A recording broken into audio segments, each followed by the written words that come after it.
Hi, everybody. I'm Christine Moore, your chapter president of North Carolina APCO. And today I'm also joined by First Vice President Herman Weiss, Second Vice President Shantae Lipscomb, and immediate past President Grayson Gussa. On this day, August 11th, 1962, the chapter charter of North Carolina APCO was signed, and we are coming to you today to celebrate 60 years of North Carolina APCO. So the first North Carolina APCO chapter meeting was held on November 14th, 1961 in Greensboro.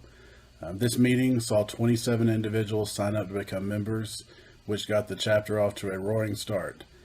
And as many will recall, we returned to Guilford Metro 911 in Greensboro for our November 19th, 2021 chapter meeting, where we returned to the origins of the chapter and celebrated the beginning of 60 years.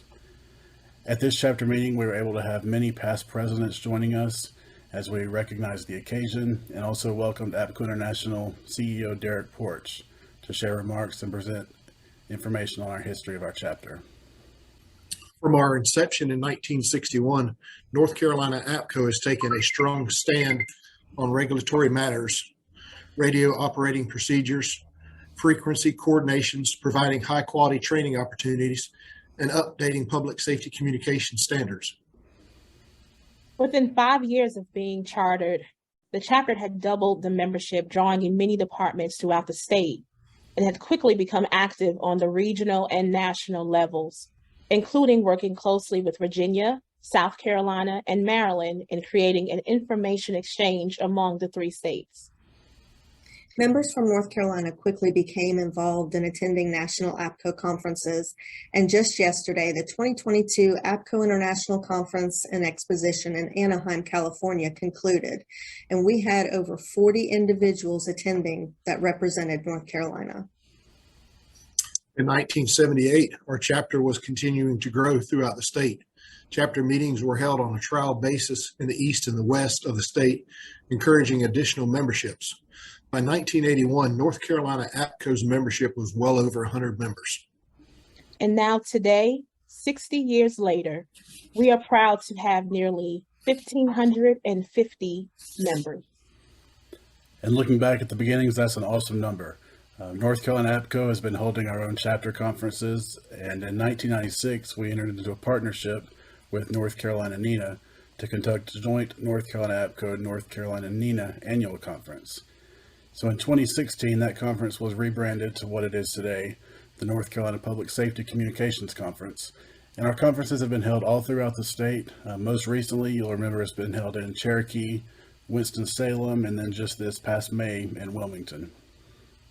And I know we all have been to and seen the benefits of our conferences. So I'm just curious, Herman, when was the first North Carolina APCO North Carolina NENA conference that you remember attending? I remember attending the one back in 2015. You remember where? No, I don't remember where, but I remember that conference. Probably Sunset Beach, if I had to guess. Shantae, how about you? My conference that I remember actually was my first conference was in 2018, Cherokee, and it was in the middle of Hurricane Florence. Of course. Of course. But even in the midst of chaos, I mean, we're all chaos coordinators. So just getting the updates, I was still able to enjoy the little bit of time that I did have there before I had to come back to prepare. Excellent. And Grayson, I know you've got a good one. Yeah, so my first conference was 2004 when it was still held at the Hilton in Wilmington. I think since then I've only missed one or two of them. That's what made going back to Wilmington this past year so special for me as my term of president, being able to return the conference back to Wilmington to where I really started with the organization. And Christine, how about you? Oh gosh. So probably 2016 and Sunset Beach. We know that all of you have your own stories of what North Carolina APCO has meant to you over the years, and we welcome you to share them in the comments to help show others just how beneficial and impactful membership in North Carolina's leader in public safety communications can be. And today, we are excited to celebrate 60 years of service to the North Carolina Public Safety Communications community. Happy birthday, North Carolina APCO. Happy birthday, North Carolina APCO. Happy birthday, North Carolina APCO. Happy birthday, North Carolina APCO. Here's to 60 more years. Amen.